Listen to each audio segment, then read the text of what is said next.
Amen. Good day, church. Good day. Sige po, palakpakan po natin si Lord. Hallelujah. At baka pwede mong batingin ng iyong katabi at pakisabi sa kanya, God bless you. Sa kabila naman, sabihin mo sa kanya, it's nice to see you today.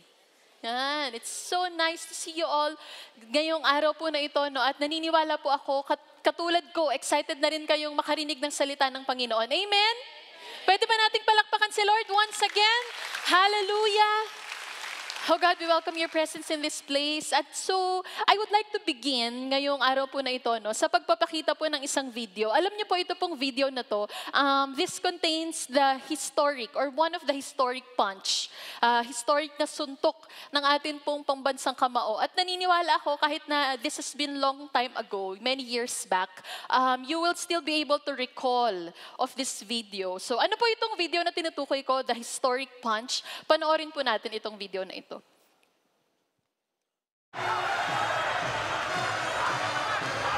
The movement of Pacquiao keeping Hatton in trouble.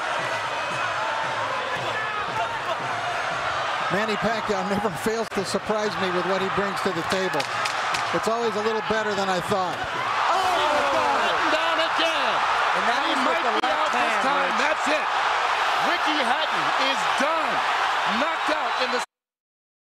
Yan. Ako, pambihira. Nung nanalo si Pacquiao sa ikalawang round, na-knockout niya po si Hatton, hindi na nakatayo ang kalaban. No? Ang buong Pilipinas po ay nagse-celebrate. Talaga namang we wanted to be in the winning side or on the winning side. Amen? No, talagang nung nanalo, talagang ang saya-saya ng buong Pilipinas. We are all celebrating. Lahat ng nanonood, grabe ang talon. Ikalawang round, knockout po agad ang kalaban. And you know what? When I relate that into life, no, ang atin pong buhay, we always wanted to be in the winning side. Amen? None of us here, if I ask you, would say you wanted to be on the losing side. Wala naman pong magsasabi na gusto niyang nandoon. Pero alam niyo po ang katunayan ng buhay, hindi laging panalo. May mga panahon talaga na, you know, life is trying to knock you off. Life is trying to pull you down. Life is trying to push you down, rather. At ang katotohanan kaya, tayo kaya talaga ay talunan. You know, not always winning, but are we really defeated? Tayo kaya talaga ay talo? Or pakiramdam lang nating talo tayo? Because the word of the Lord in Romans said, we are more than conquerors through Him that loved us. Tignan mo yung katabi mo. Tignan mo nga siya, mukha ba siyang conqueror ngayon? Do they look like they are conquerors? Totoo kaya ang sinasabi ng Biblia na ang sino mang mananampalataya kay Jesucristo bilang kanyang Panginoon at tagapagligtas, he or she is more than a conqueror.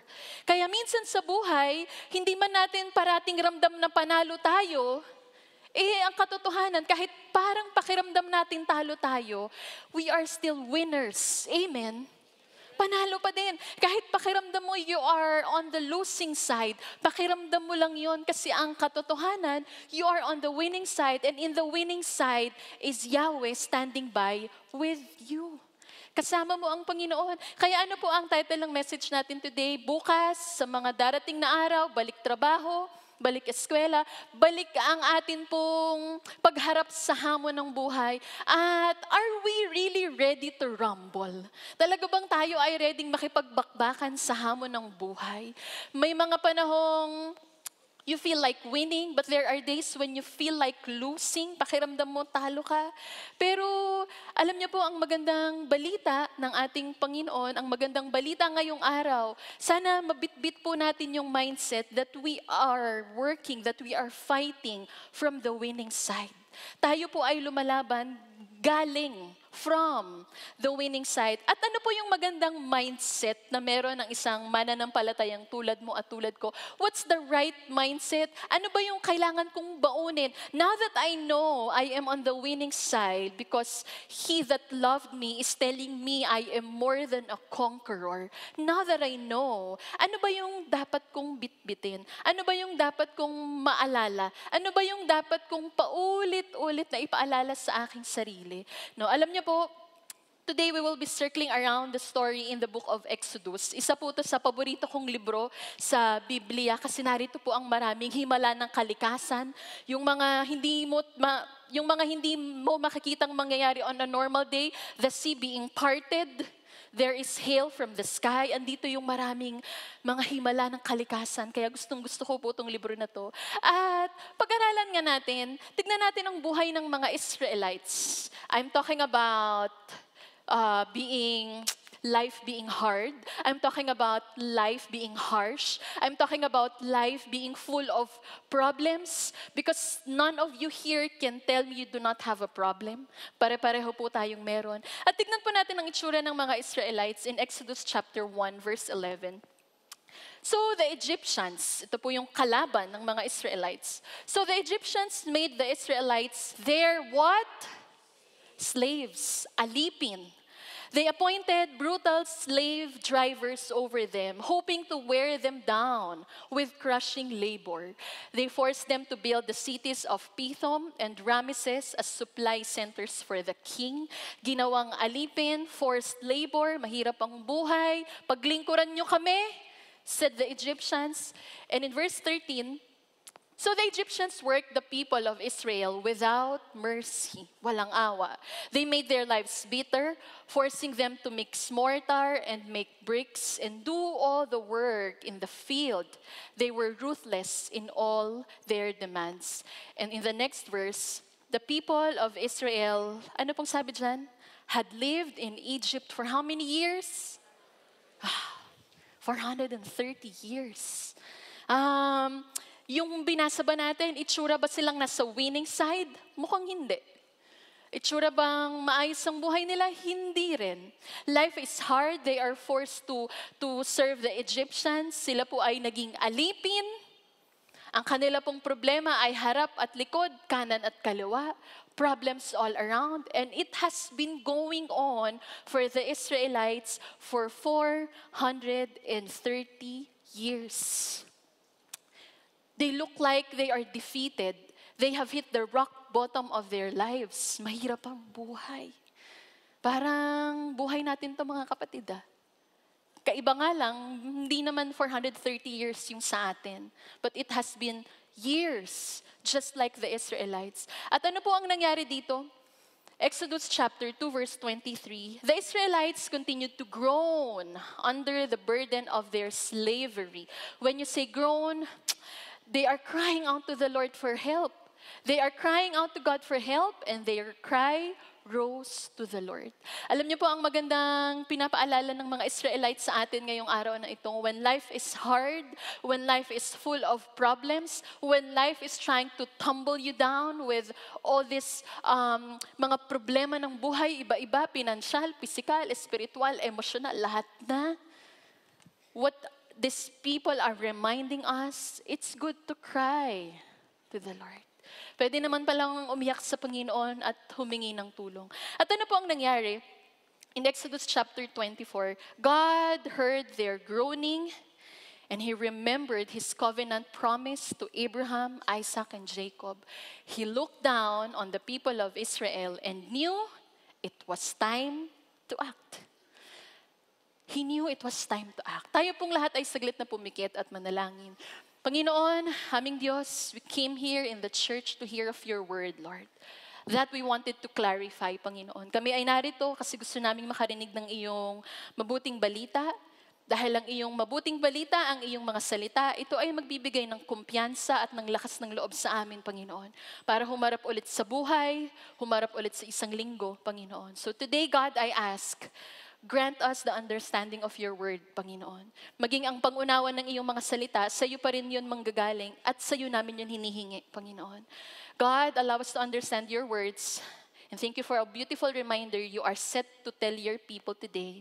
And this I pray in Jesus' name. Amen. Pwede po ba nating palakpakan ng Panginoon? Hallelujah.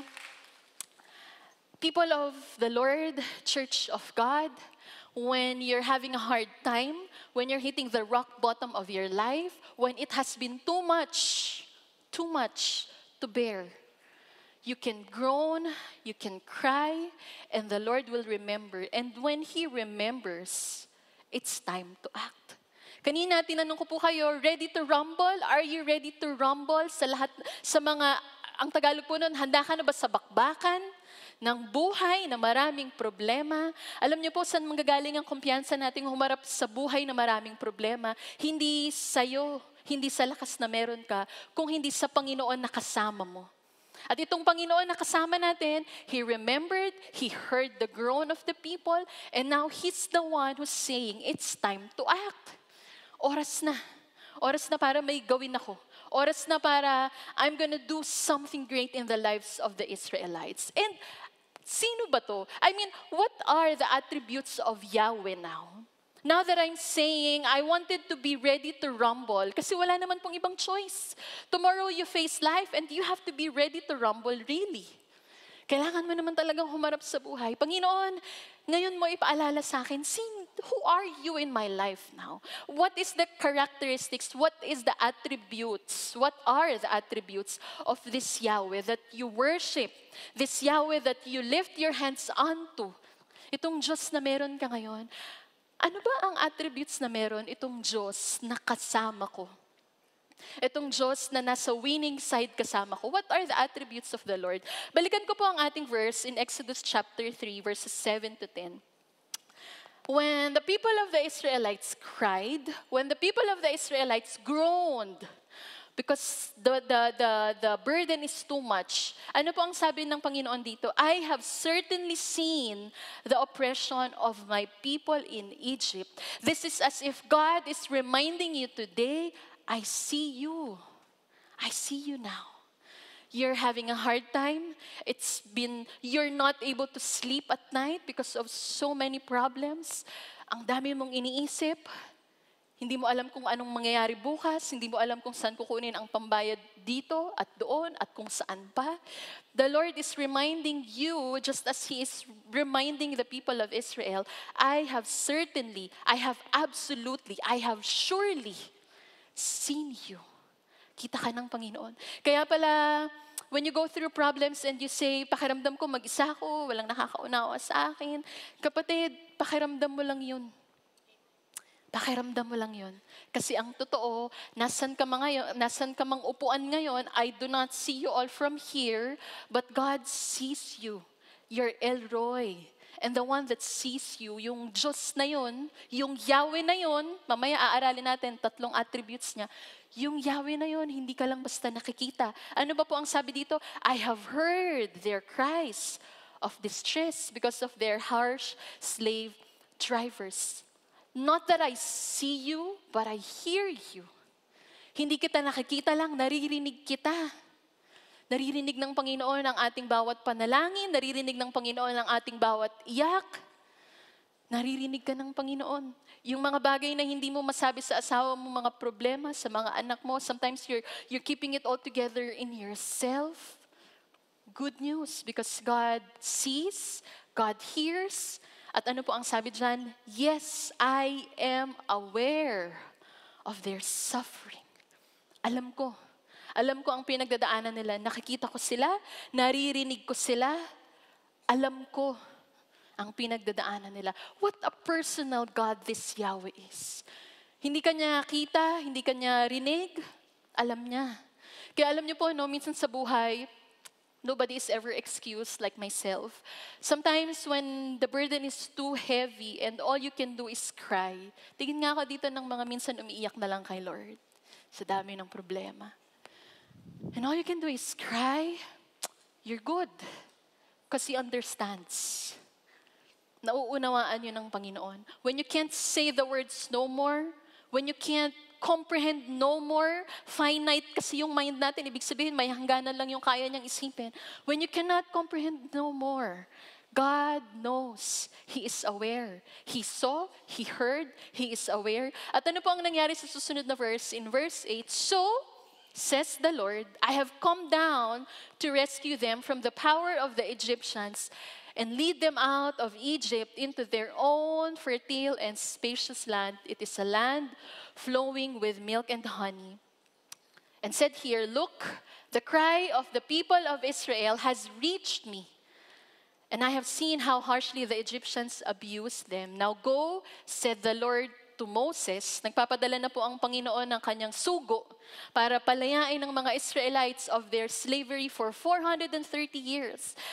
So God said to Moses, "Now go, for I am sending you to Pharaoh. You must lead my people, Israel, out of Egypt."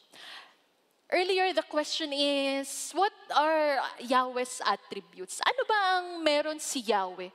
What are the attributes of this God that can keep me on the winning side? Ano po ang unang attribute ng ating Panginoon? Sabi po dito, Yahweh is what? Omniscient. And what is omniscient? This means that He is all-knowing. Alam niya lahat. He sees you right from where you are. He knows your cry for distress. He knows how are you today. Minsan pag tinatanong tayo ng mga kaibigan natin, "Oh, kumusta ka na?" Ano po ang ating mabilis na sagot? No, 2 words, "Okay lang." "Oh, kumusta ka na?" "Okay lang." Pero yung loob ng okay lang na yun, hindi naman talaga yun okay. And only God knows. Yahweh, this God that you worshipped earlier, hindi siya malayo na Diyos. Hindi siya Diyos na hindi mo maabot. This is somebody who knows you, who can read your tears, who know the deepest desires of your heart. This is a God who knows the number of your hair. Alam niya yung ngayon, alam niya yung bukas, alam niya lahat. Rinig niya ang panalangin sa madilim na kwarto. Rinig niya ang mga nangyayari in broad daylight. God knows everything. 430 years, do you think God missed a second? He did not. Lahat yun, lahat ng nangyayari sa mga Israelites at that point in time, God knows. Am I ready to rumble? Ready ba akong makipagbakbakan sa buhay? Kapatid, pag alam mo na ito yung klase ng Diyos na meron ka, at itong Diyos na to hindi ka iiwanan at pababayaan, you are standing from the winning side. Hindi ka pwedeng matalo.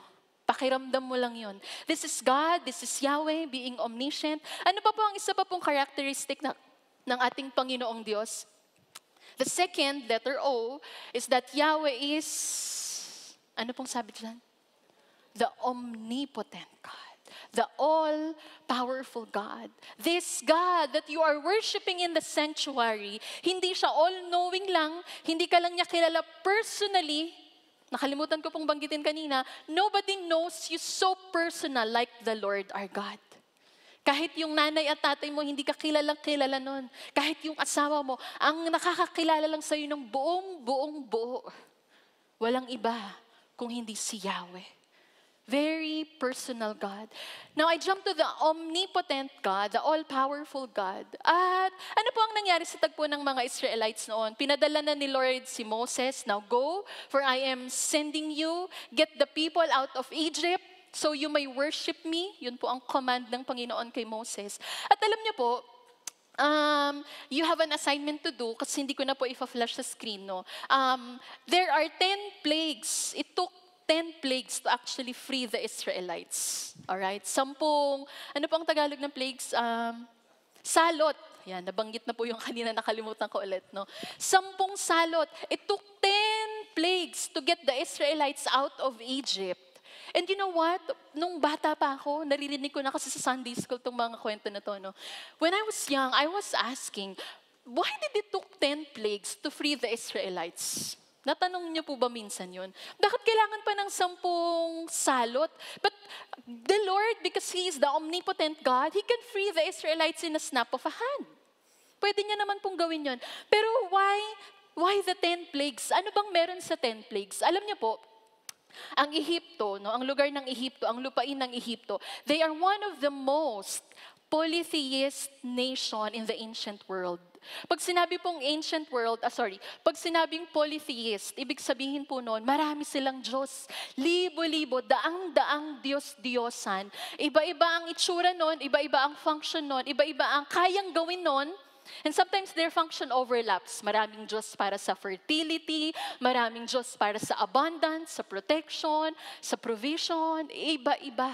And so really, what happened with the 10 plagues is that it's a showdown between Yahweh and the Egyptian gods.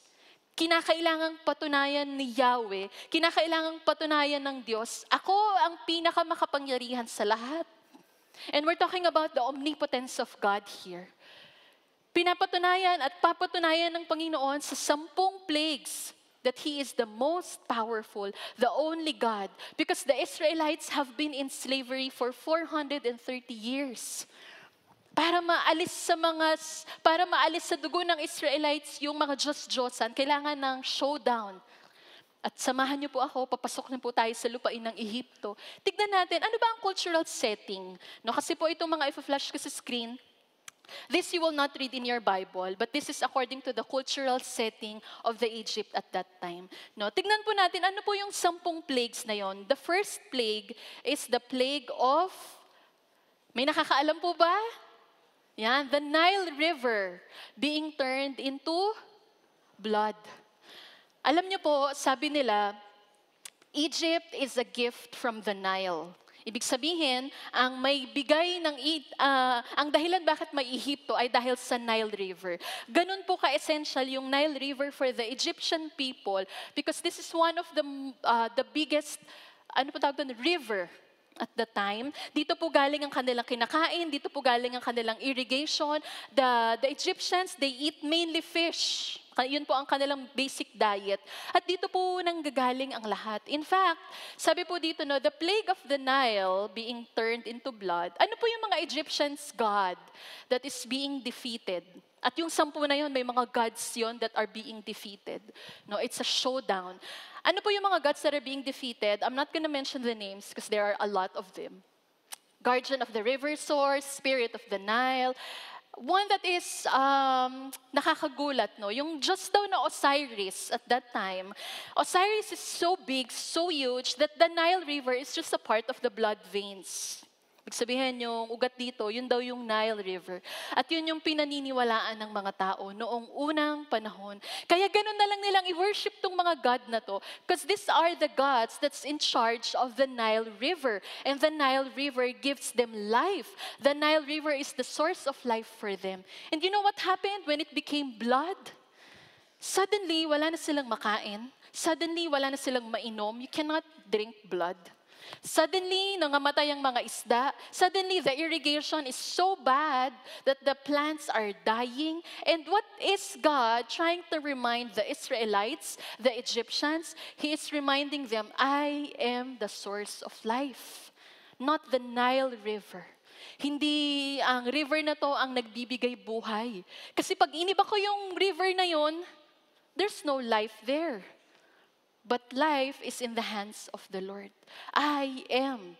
Paulit-ulit niyo pong makikita mamaya, I am the source of life for the first plague. At ano po ang plot twist? Ang lahat po ng plague, maliban sa pang-10, ang lahat ng plague ay natigil because of the command of the Lord.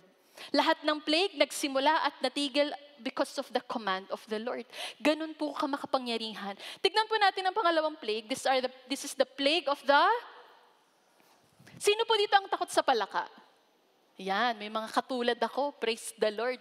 Alam niyo po, nung nakaraang Panay Island Mission, no, we went to a place in Iloilo. At, naku, alam niyo po ang inyong lingkod, nagmi-meeting kami. No? Meeting, usap. Biglang may tumalo ng malaking palaka. Talaga namang tatakbo po ako ng highway. Hindi na nila ako mahahabol. No? Ganun po ako ka-scared of the frogs.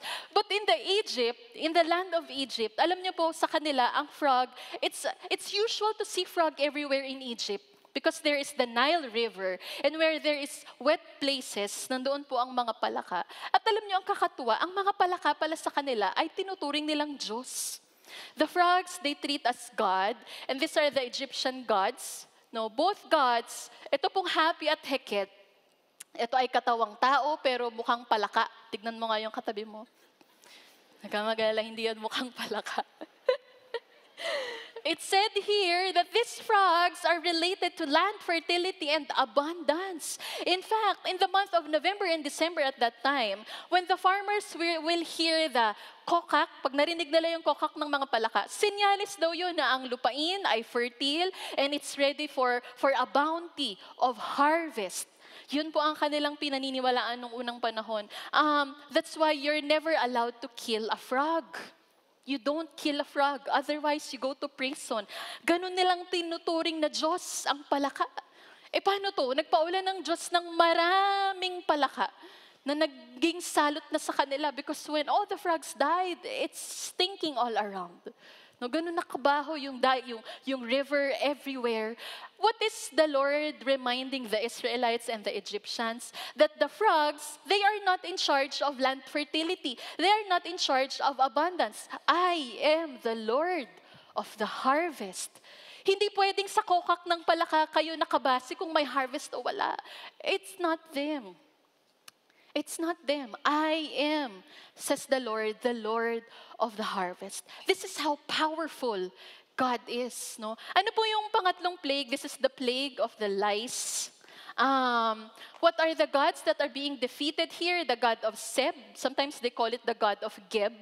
The earth god of Egypt. Ito naman daw po ang Diyos ng soil.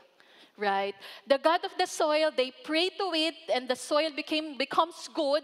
Kanina po sinabi ko, their gods are overlapping. So medyo conflict yung role nito dun sa kabilang God, no? The frog God. But this God, they said, is the God of the soil. The God of the soil. Paano po itong pinabulaanan? Alam niyo po si Moses, during this plague, he struck the ground, he struck the soil, at nung in-struck niya po yung soil, nagkalat po ang mga lupa, at yung mga lupa na yon, those all became lice. Yung wino-worship nila, naging pandemya nila. And what is the Lord trying to remind here? That I am the maker of heaven and earth. You don't give earth to somebody else. Hindi pwedeng siya ang Diyos ng earth. Because I'm the one that made it.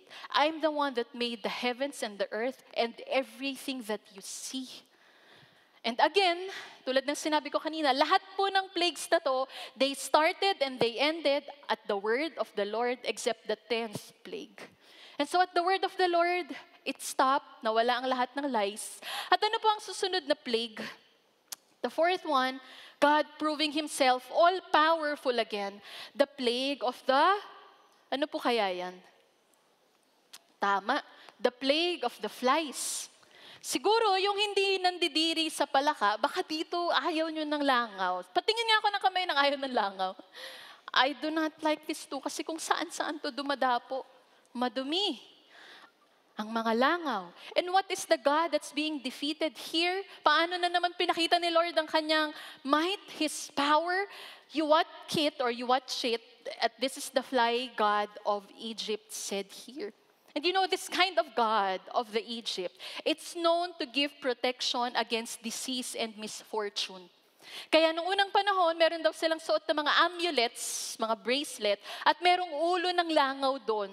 At yun daw ang magbibigay sa kanila ng protection against disease and against misfortune. That kind of amulet.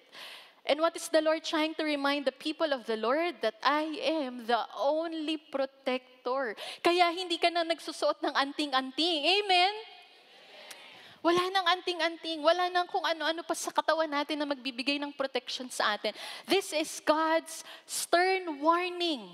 Madiin na kanyang pagpapaalala. You worship no other gods beside me.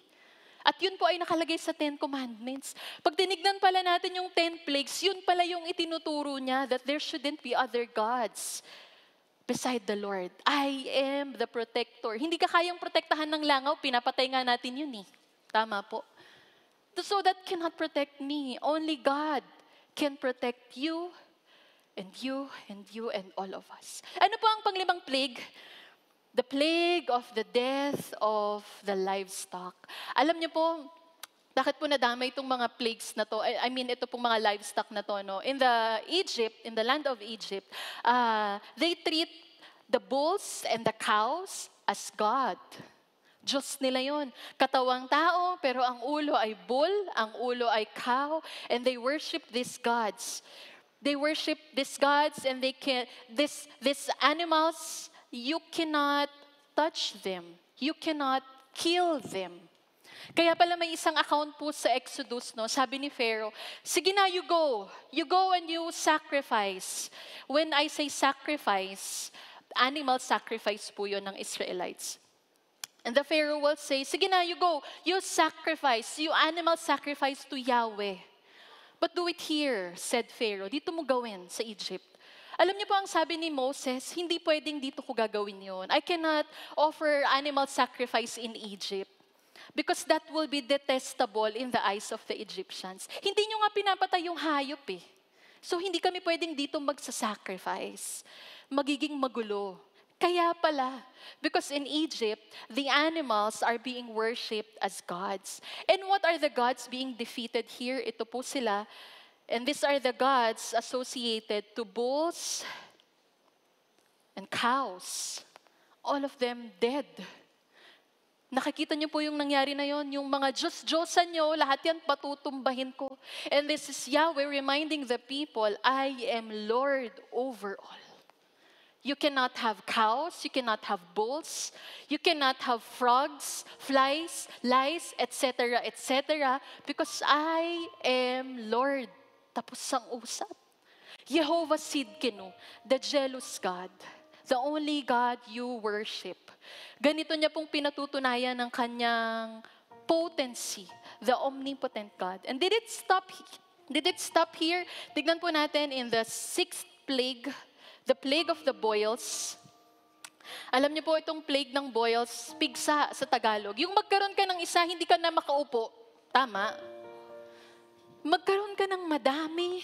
Wow, what a painful experience for the Egyptians, but not for the Israelites. Kasi hindi sila affected ng mga pandemic na to. No? Itong mga Egyptians lang. No? These boils, ano po ang Egyptians' God being defeated here?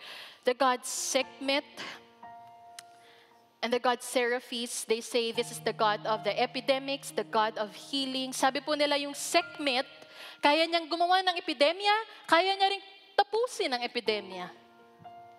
Guess what? Nobody ever stopped the plague of the boils except Yahweh. Kaya ano po ang pinapatunayan niya dito? That I am the healer. I am.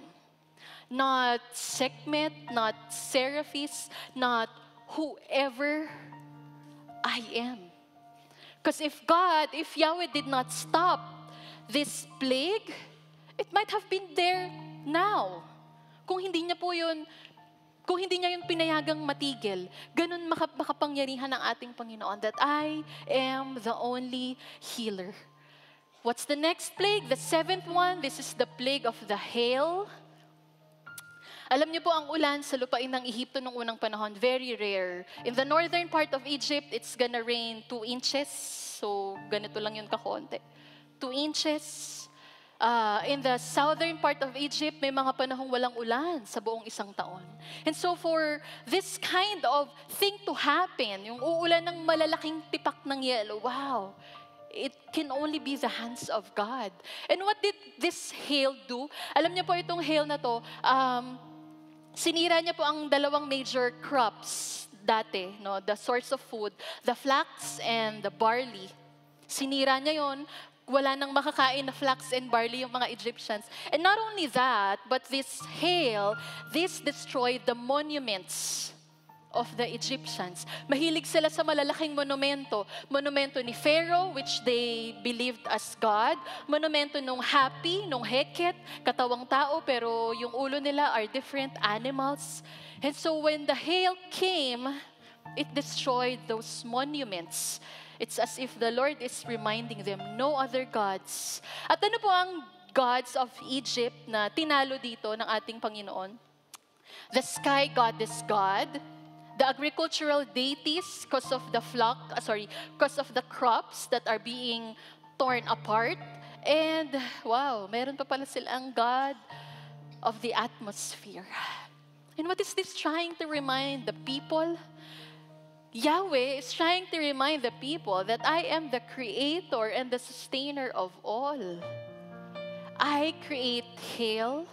I created everything, and I will sustain everything by my might, by my power. Very powerful God. Sana ngayon nare-realize mo na pambihira kung ito yung Diyos na kasama ko, katabi ko, ready to rumble, ready. Because this is how powerful God is. During the 10 plagues, and it's the same God that I worship today and tomorrow and forever. But did it stop there? Tignan po natin ang ikalawang plague. Ano po ang ikalawang plague? This is the plague of the locusts. Alam niyo po, yung mga hindi sinira ng hail, yung mga crops na hindi sinira ng hail, sinira po ng mga locusts. Anything that you see green, puno, dahon, kung anumang dahon yon. Pag yun po ay dinagsa ng mga locusts, pag alis nila doon, brown na yon. Di sabihin, kinain na nila lahat ng bunga, ng dahon, lahat. Wala nang natira. Their storehouses are empty after this plague. And what is the Egyptian god that was defeated here?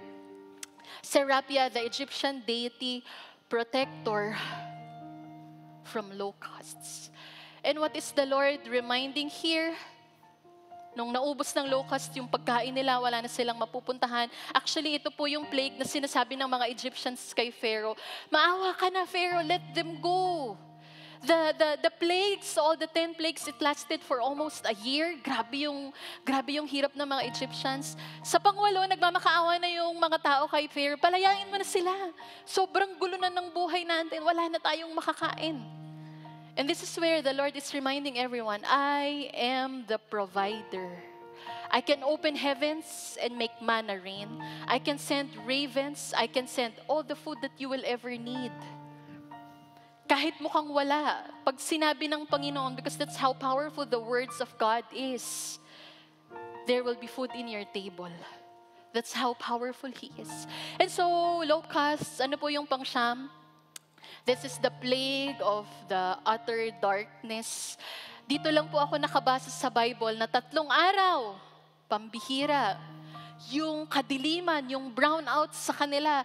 So dark, said the Bible, so dark, you can feel the darkness. Naranasan niyo na po ba yun? Yung sobrang dilim, ramdam mo yung sobrang dilim. That's where I read that account. And what are the gods being defeated here? The Amun-Ra, sometimes they say Re. The Mut and the Cons, ito pong tatlo, mag-asawa at anak nila yung Cons. So, God of the Sun, Queen of all gods, anak nila yung God of the Moon. By the word of the Lord, 3 days, utter darkness. Nobody ever moved in Egypt, said the word of the Lord. And what is the Lord reminding the people? That I am the light of the world. I can create darkness, I create light. Paalala ng Panginoon kasi ang daming wino-worship na ibang Diyos ng mga Egyptians noong unang panahon. Reminding the people, I am the light. So from plagues 1 to 9, God started everything with the Word and He ended everything with the Word. Ano kaya yung plague 10 na hindi na pinigilan ng Panginoon? He let it happen. The plague number 10, this is the plague of the death of the firstborn. So from Pharaoh down to the maidservants of the Egyptian, as long as ikaw ay isang Egyptian at ikaw ay may anak, yung una, it's gonna die. And this plague is a judgment on all the Egypt's gods, including Pharaoh himself. Because Pharaoh at that time, he calls himself God. Kaya po ito pong panghuling plague, ito po ay judgment sa lahat ng Diyos, sa lahat ng happy, heket, kung ano pa po yung naaalala nyo kanina, I cannot remember everything. But this is when the Lord is reminding the Israelites and the Egyptians, I am the Almighty God. I hold power. I hold absolute power over everything. I hold power over all. I have all the might and I have all the power. Ito po ang klase ng Diyos na meron ka at meron ako, the omnipotent God. Sige po, palakpakan po natin ang Panginoon. And so when I read the account of the 10 plagues, ito pala yung totoong nangyari doon. Akala ko, there just came the plague and the Egyptians, they are given hard days. Hindi pala yun. Pinapatunayan ng Panginoon and a stern warning to everyone, you should not be worshiping other gods. No other gods, just Yahweh. So the omniscient God, the omnipotent God, ano kaya yung pangatlo? The third attribute of the Lord that can give you courage now to face life. Sabi po sa Exodus chapter 3 verse 14, and God replied to Moses, because Moses is asking, what should I be telling the people? What's your name?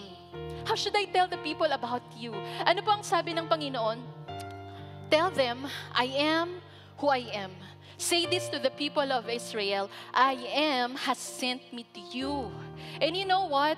The word I am, the word it's a verb. It's an action word. Kapatid, ano ba ang pangangailangan mo sa Panginoon ngayon? Do you need strength? I am strength. Do you need joy? I am joy. Do you need provision? I am provision. What are your needs of God today? And He is that to you. And what does this tell us? Ano po ang attribute ng ating Panginoon? That He is the omnipresent God. The always present God. Whatever the situation of my life is now, I might look like I am defeated at this point in time, but I am not. Because right beside me is the one fighting for me. And He is the omniscient God, the omnipotent God, the omnipresent God. And this God, sige po, palakpakan po natin ang Panginoon, have never failed you yet. Kaya walang laban na ipinatalo niya. Kaya sabi ko kanina sa inyo, pakiramdam mo lang yon. Pero ang totoo, ipinananalo ng Panginoon ang bawat laban ng ating buhay. Pwede ko po ba kayong anayahan na tumayo at palakpakan po natin ang Panginoon? Oh, hallelujah, Lord. Heavenly Father, you are the Almighty God, Panginoon, the omnipotent, the omnipresent, and the omniscient God. And today we worship you, Father. And as we sing a song, Panginoon, paalalahanan mo kami paulit-ulit. You've never lost a battle, Lord. You've never failed us yet. And this gives us courage now. And so, Father, as we sing a song, allow us to worship you today in spirit and in truth, in Jesus' name.